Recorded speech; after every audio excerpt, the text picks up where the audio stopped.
NCERT numericals और chapter होगा हमारा force and law of motion. आप सब क्लास में जब force and law of motion की थ्योरीज पढ़ते हो तो बड़ा मजा आता है ना? क्यों? बहुत सारे एप्लीकेशंस हमारे रियल लाइफ से जुड़े रहते हैं, लेकिन जब आपका चैप्टर न्यूमेरिकल्स की बात पे आ जाता है तो उस समय आपको थोड़ा परेशानी होने लगता है। न्यूमेरिकल ऐसा हम मानते हैं कि न्यूमेरिकल्स के लिए जो बेसिक फंडामेंटल है, बेसिक नीड्स है, अगर वो बच्चे फुलफिल करें, अगर उस पर ज्यादा ध्यान दें तो मेरे हिसाब से जो होगा उनका ये न्यूमेरिकल पोर्शन भी अच्छा हो सकता है।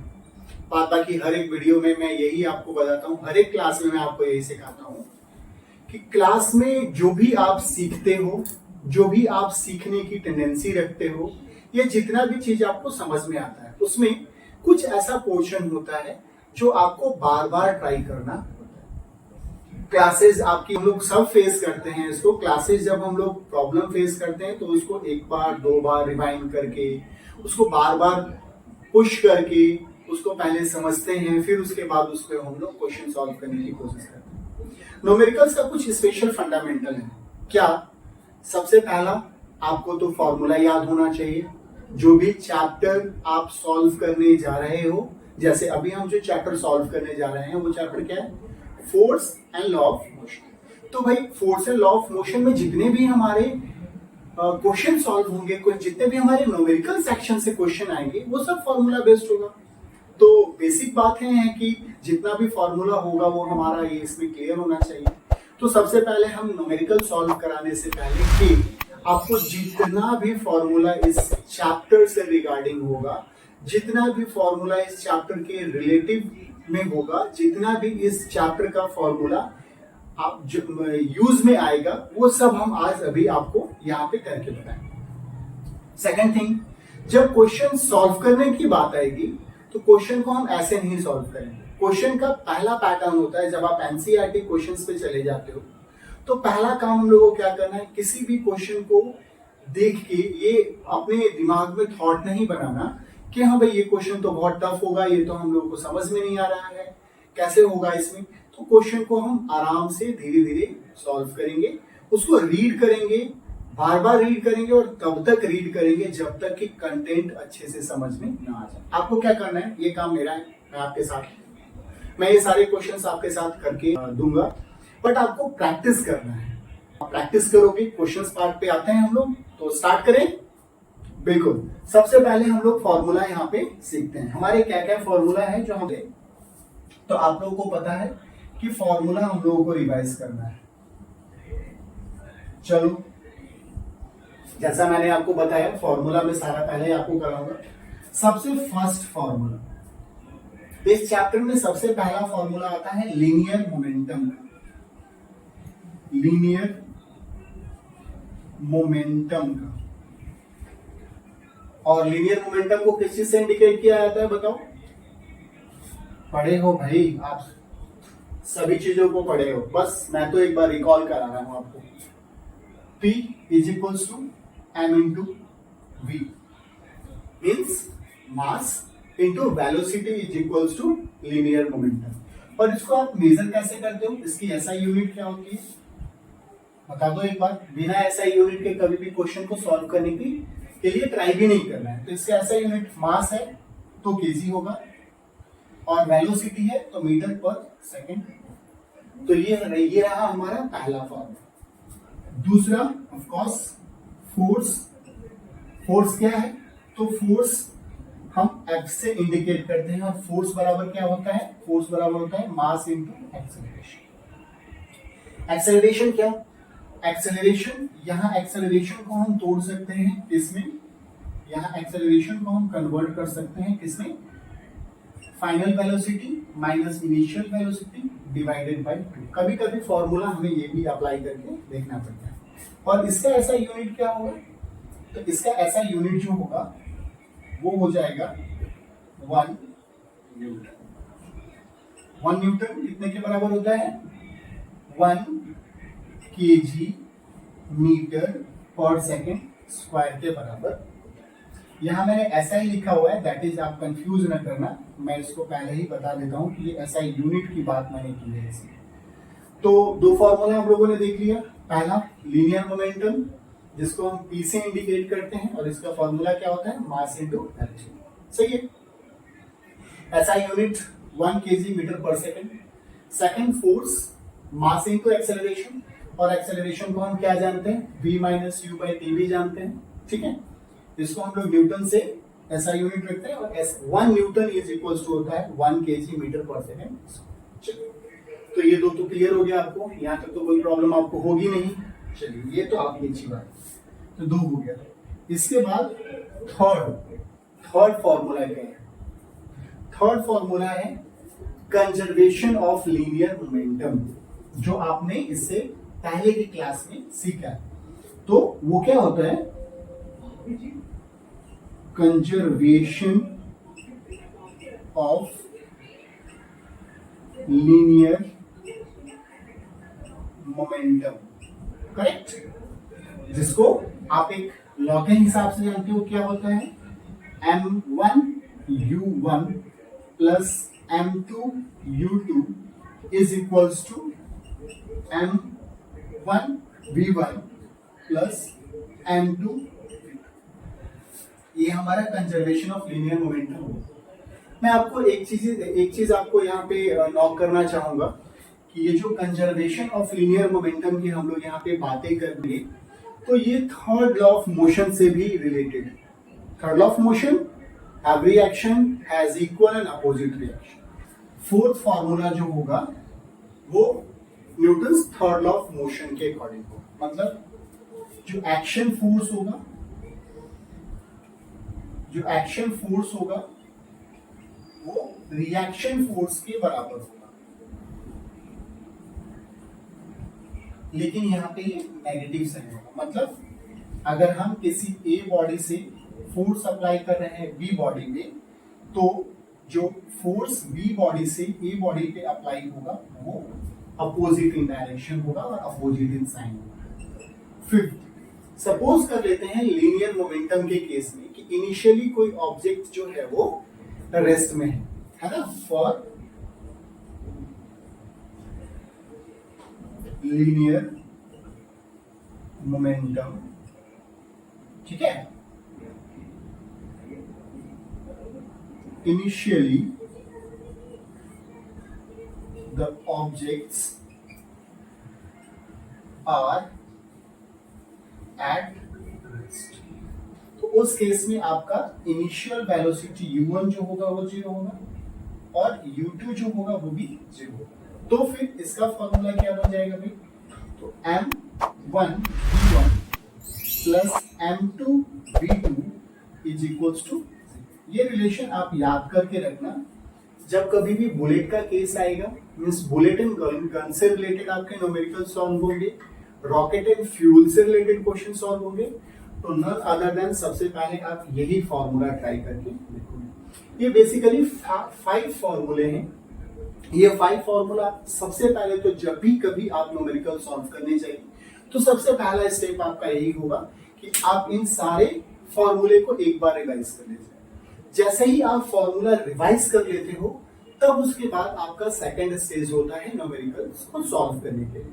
तो न्यूमेरिकल सॉल्व करने के लिए हमें क्या करना पड़ेगा, तो न्यूमेरिकल सॉल्व करने के लिए सबसे पहले तो हमें ये बेसिक फॉर्मूला जो है चैप्टर का, उसको आपको अच्छे से सीख लेना है, पढ़ लेना है। देखिए, कभी भी क्वेश्चन सॉल्व कीजिए, कितना भी टफ क्वेश्चन है, सबसे पहला वर्क है फॉर्मूला। क्वेश्चन सॉल्व कीजिए, अगर फिर से आपका क्वेश्चन सॉल्व नहीं हो रहा है तो फिर फॉर्मूला सेक्शन करें। कुछ बुक्स होते हैं जो बुक्स में पहले से एग्जांपल दिए जाते हैं, एग्जांपल सॉल्व कीजिए, क्या दिक्कत है। जरूरी थोड़ी ना कि एक्सरसाइज डायरेक्टली सॉल्व हो जाए, no problem, you can go through the examples. First time you go through the easier examples, right? Then after you go to the harder and then most harder questions of your exercise, correct? तो मैं आपको ये बस इतना ही बताना चाहता हूं कि आप क्वेश्चन सॉल्व करने के लिए जब जाओ तो बिल्कुल भी घबराओ नहीं। एनसीईआरटी हो चाहे या फिर कोई साइड बुक हो आपके पास या फिर कोई अदर न्यूमेरिकल की बुक हो, आप उसको सॉल्व कर रहे हो, न्यूमेरिकल सेक्शन में हो, डोंट माइंड, आप सबसे पहले तो क्या करो कि ये सारे फॉर्मूले को रिवाइज करो। ठीक है, फॉर्मूला कितना, 5। ये सारे फॉर्मूले 1 बाय 1 करके हमने आपको बता दिए। अब चलते हैं 1 बाय 1 करके आपके एनसीईआरटी न्यूमेरिकल्स। ये न्यूमेरिकल्स आपके चैप्टर के बीच से भी होंगे और आपका जो एक्सरसाइज होगा उसका भी होगा। उसके साथ साथ जो लास्ट में आपके एडिशनल क्वेश्चंस होते हैं वो क्वेश्चन भी आपको हम सॉल्व कराएंगे। इसलिए आप इस वीडियो में जितना भी चीज सीख सकते हो सीखो, फिर बार बार उसको प्रैक्टिस करो। तो चलिए हम लोग न्यूमेरिकल 1 के तरफ। सबसे पहला न्यूमेरिकल सॉल्व करने से पहले उसे लिखना पड़ता है, तो न्यूमेरिकल का क्वेश्चन हम नोट डाउन करते हैं।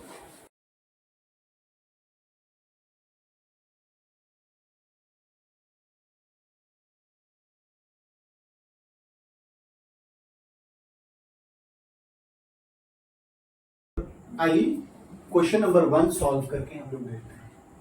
ठीक है, क्वेश्चन मैंने क्या बोला था, सबसे पहले तो आपको क्या करना है, बेसिक जो फंडामेंटल है उसमें आपका फॉर्मूला आता है, तो फॉर्मूला सबसे पहले आप लर्न करो।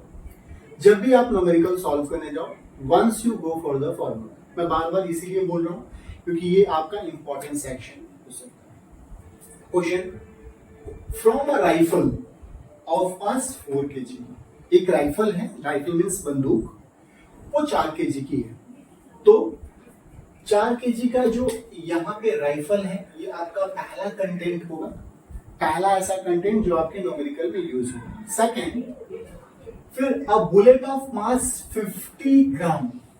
क्वेश्चन सॉल्व करने से पहले आप देख लेना, मैंने आपको क्या बताया था, मैंने आपको बताया था कि जब भी राइफल और बुलेट, गन और बुलेट का क्वेश्चन आए तो सबसे पहले तो लीनियर मोमेंटम के पास जाना है। लीनियर मोमेंटम क्या, फॉर्मूला नंबर 5 था, I hope so 5th number हमने कराया था, तो 5th नंबर फॉर्मूला हमारा जो था वो लीनियर मोमेंटम से रिलेटेड था। यहाँ पे लीनियर मोमेंटम की बात हो रही है और पहला फॉर्मूला लीनियर मोमेंटम के एसआई यूनिट हमने लिखा था कि मास जो एसआई यूनिट होता है लीनियर मोमेंटम का, दैट इज पी, जो आप निकालते हो वो क्या होना चाहिए, तो पी आपको केजी मीटर पर सेकंड में होना चाहिए। ये हमारा बेसिक चीज है, ध्यान में रखना है। मतलब हमको ये क्वेश्चन जब सॉल्व करना पड़ेगा तो इस जो बुलेट का मास दिया हुआ है 50 ग्राम, इसको केजी में कन्वर्ट करना है।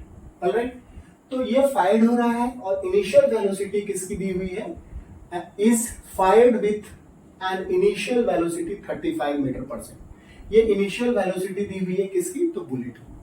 पूछा क्या जा रहा है, पूछा जा रहा है कि what calculate the initial recall velocity. Recall velocity means क्या, अगर आपने गन को फायर किया तो गन की बुलेट आगे की तरफ मोशन करती है, तो आपका गन पीछे की तरफ मोशन करता है, that is called the recoil. Recoil, अब देखो सॉल्यूशन करने के लिए हमने क्वेश्चन समझ लिया कि क्या क्या चीजें हैं, क्या क्या रिक्वायरमेंट्स है, ये भी हमारी हो गई। तो हम यहाँ पे अब सॉल्यूशन करेंगे।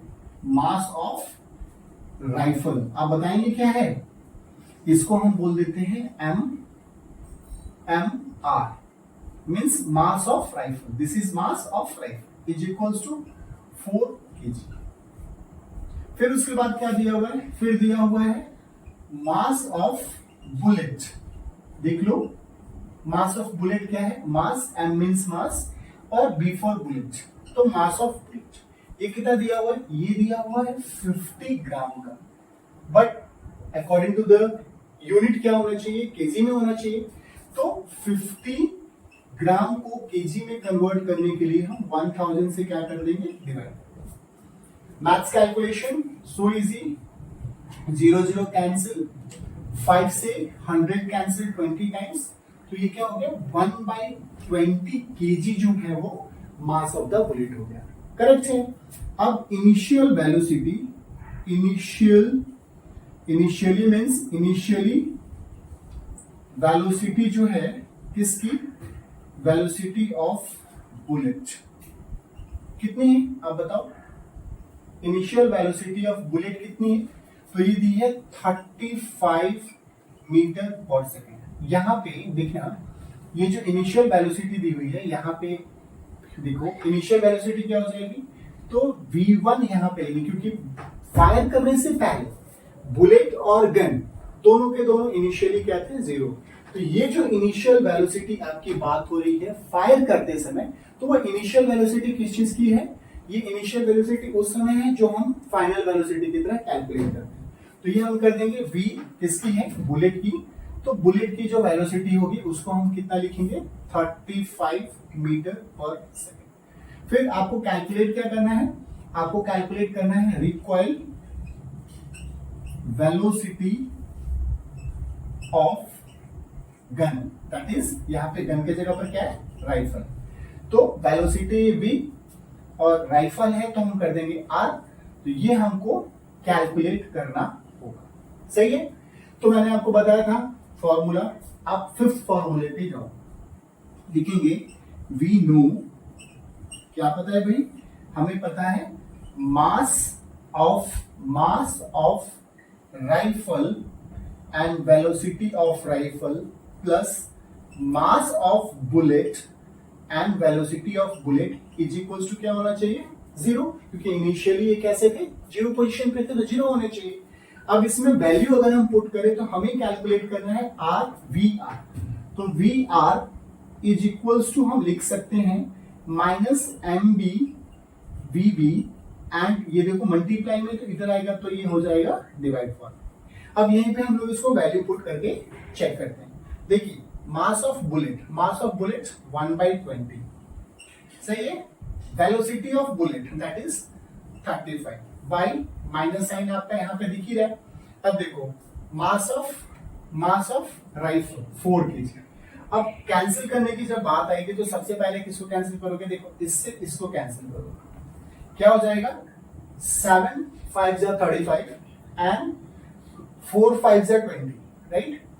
अब इसको आप तो ये हो जाएगा -7/4 एंड 4, ये दोनों एक दूसरे के साथ मल्टीप्लाई कर जाएंगे, ये हो जाएंगे 16 मीटर पर सेकेंड। अब देखो माइनस ये बता रहा है कि आपका जो फोर्स, आपका जो वेलोसिटी गन रिकॉल करने के बाद जो पीछे की तरफ आ रहा है दैट इज अ रिएक्शन। और आपको पता है कि रिएक्शन फोर्स कैसा होता है, रिएक्शन फोर्स आपका नेगेटिव होता है Newton's third law of motion के अकॉर्डिंग। जब आप इसको कैलकुलेट कर दोगे तो फाइनली आपकी वेलोसिटी कितनी आ जाएगी, -7/16 मीटर पर सेकेंड, ये आपका आंसर होगा। तो फाइनली देखिए वेलोसिटी कितनी होगी, -7/16 मीटर पर सेकेंड, और यही हमारा आंसर हो जाएगा। यहाँ पे बस माइनस साइन पे ध्यान रखना है कि माइनस साइन शोज, ये जो माइनस नेगेटिव साइन देख रहे हो ये कर रहे हैं शोज अपोजिट डायरेक्शन। बस आपको इतना ही ध्यान रखना है। यहाँ पे वेलोसिटी जब माइनस में आएगी तो इसका मतलब ये है कि वो अपोजिट डायरेक्शन शो कर रहा है, किसके, बुलेट की जस्ट अपोजिट डायरेक्शन। आइए अब हम लोग देखते हैं क्वेश्चन नंबर 2। इस क्वेश्चन नंबर 2 को बेसिक कॉन्सेप्ट फिर से दोबारा रिवाइज करते हैं। आपको फॉर्मूला पहले देख लेना है। हर क्वेश्चन को बनाने से पहले आप फॉर्मूला देखोगे तो अपने आप ही वो याद हो जाएगा, और जब वो आपको याद हो जाएगा तो बार बार फिर उसको पलट के देखने की जरूरत नहीं पड़ेगी।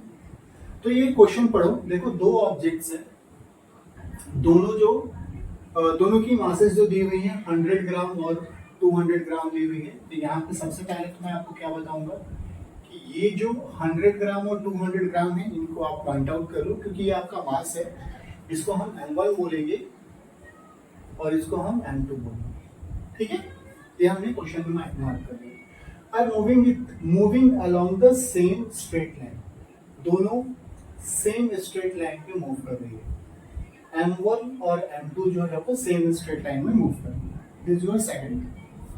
अब in the same direction with a velocity of 2 metre per second, ये वेलोसिटी हो गई initially u1 2 metre per second, और u हो गई initially velocity 1 metre per second, सही है। रिस्पेक्टिवली दे कोलाइड्स, दोनों एक दूसरे से टकरा जाते हैं। पीछे की जो ऑब्जेक्ट है, ऑब्जेक्ट 1, वो ऑब्जेक्ट बी से तेज स्पीड में जाती है। तो क्या होगा, आप जनरल कॉन्सेप्ट अप्लाई कर सकते हो। अगर आप आगे आगे जा रहे हो और पीछे से कोई तेजी से आ रहा है तो डेफिनेटली कोलिजन हो जाएगा, जबकि एक ही स्ट्रेट पाथ पे चल रहे हैं। पाथ एक अलग अलग नहीं है, सेम पाथ, देख सकते हो पाथ सेम। ये तेज है, ये कम, ये धीरे है, तो ये इसके साथ कोलाइड कर जाएगा, कोलिजन होगा।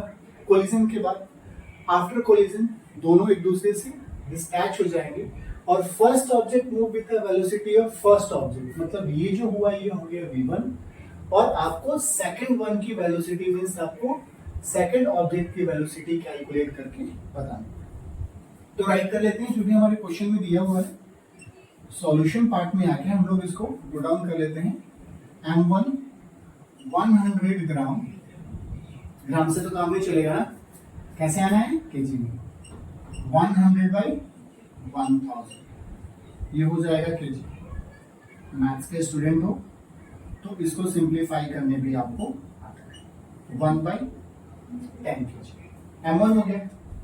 m2 कितना हो जाएगा, तो 200 ग्राम दिया हुआ है, सॉल्व करोगे तो 200 बाई 1000 केजी हो गया, कट कर लो भाई तो ये 1/5 केजी हो जाएगा। यहाँ तक ठीक। U1 भी आपको दिया हुआ है कितना, U1 दिया हुआ है 2 मीटर पर सेकेंड, U2 दिया हुआ है 1 मीटर पर सेकेंड, V1 भी दिया हुआ है 1.67 metre per second and V2 जो दिया हुआ है वो आपको निकालने की बात की जा रही है। तो हम क्या करेंगे, according to principle of conservation of linear momentum, correct. अब देखो ये क्या है, m1 u1 plus m2 u2 is equals to m1 v1 plus m2 v2। हमें v2 कैलकुलेट करना है। इसका क्या मतलब है कि हमें v2 कैलकुलेट करने के लिए फॉर्मूला चाहिए, ये हमें कैलकुलेट करना है। तो जो भी है हमें राइट हैंड साइड उसको करना पड़ेगा। तो m1 u1 plus m2 u2 minus m1 v1 and whole divide by m, ये हमारा हो गया फॉर्मूला। वैल्यू पुट करते हैं, m1 की वैल्यू कितनी है, m1 की वैल्यू हमारी 1/10, u1 कितना दिया हुआ है, u1 हमारा दिया हुआ है 2 प्लस 1/5 इंटू u2 कितना दिया हुआ है 1 माइनस ये देखिए m1 कितना है तो 1/10 और इंटू किससे करना पड़ेगा आपको, v1 मींस 1.67 से इसको इंटू करना पड़ेगा एंड होल डिवाइड बाय क्या दिया हुआ है, तो ये हो जाएगा 1/10। आप इसको सॉल्व करोगे तो 2 के टेबल में 10 5 टाइम्स, ये आप देख ही रहे हो, ये पॉइंट इंक्रीज हो जाएगा, कितना हो जाएगा ये हो जाएगा 0.167 और ये तो 5 है। आप इसको जब सॉल्व करोगे, होल टुगेदर सॉल्व करोगे तो ये 1/5 1/5 तो दोनों मिल जाएगा तो क्या हो जाएगा 2/5, तो ये हो गया 2/5 इसको कन्वर्ट करोगे तो क्या होगा, ये हो जाएगा 0.4, राइट। तो ये हो गया आपका 0.4 माइनस 0.167 और ये 0 इसको करोगे तो कितना आ जाएगा 0.2 हो जाएगा। इस पूरे को अगर आप कैलकुलेट कर देते हो तो फाइनल जो आंसर आपको मिलने वाला है वो हो जाएगा 1.17 मीटर पर सेकंड, ये आपका आंसर हो जाएगा। तो फाइनली देख लो, कैलकुलेशंस आपके केवल क्वेश्चंस पे डिपेंड करता है। आपने क्वेश्चन सॉल्व किया तो आपको सॉल्यूशन आराम से मिलेगा और बार बार क्वेश्चन समझने के बाद हम लोग फॉर्मूले के पास आ रहे हैं और अगर हमको फॉर्मूला याद रहेगा तो मुझे नहीं लगता है कहीं से भी किसी को भी प्रॉब्लम आएगा। इसके बाद हम लोग क्वेश्चन नंबर 3 सॉल्व करके देखिए। जैसे देख रहे हो हमने 2 क्वेश्चन आपके लिए सॉल्व किए और आज के इस क्लास में मैंने सबसे ज्यादा जो टाइम दिया है, जो सबसे ज्यादा चीजें समझाने की कोशिश की है वो ये है कि आप जब भी न्यूमेरिकल सॉल्व करो तो न्यूमेरिकल सॉल्व करने से पहले सबसे पहला वर्क तो जरूर करना, वो क्या, आप एक बार फॉर्मूला सेक्शन जरूर देखना। जिस भी चैप्टर के क्वेश्चंस को आप सॉल्व कर रहे हो, जो भी चैप्टर आपका है उसके सेक्शन उसके क्वेश्चंस को जरूर सॉल्व कीजिए। हाँ, मैं मानता हूँ हो सकता है किसी का अंडरस्टैंडिंग बहुत फास्ट हो, वो बहुत जल्दी क्वेश्चन सॉल्व करना स्टार्ट करते, but don't compare to others. अगर आप एक ही जगह पर बैठ के 10 लोग पढ़ाई करते हो तो सभी की अंडरस्टैंडिंग सेम नहीं होती है। तो यहाँ पे करना क्या है कि आप अपने दोस्त को देख के ये मत सोचो कि वो तो जल्दी क्वेश्चन सॉल्व कर रहा है, मेरे से तो क्वेश्चन सॉल्व नहीं होता। कोई बात नहीं, हो सकता है उसकी अंडरस्टैंडिंग जो होगी हर एक न्यूमेरिकल के साथ थोड़ी और ज्यादा अच्छी होगी, उसके कैलकुलेशंस हो सकते हैं आपसे ज्यादा अच्छे होंगे। लेकिन अगर अगर आपके अंदर में डिटर्मिनेशन है कि आप न्यूमेरिकल सॉल्व कर लोगे, आपको अच्छी प्रैक्टिस करके ये सारे क्वेश्चंस के ऊपर आना है, तो फिर आप ये चीज नहीं देखोगे कि मुझे कितना अटेम्प्ट लेना पड़ता है। डेफिनेटली आप अटेम्प्ट्स करते जाओ, क्वेश्चन सॉल्व करते जाओ,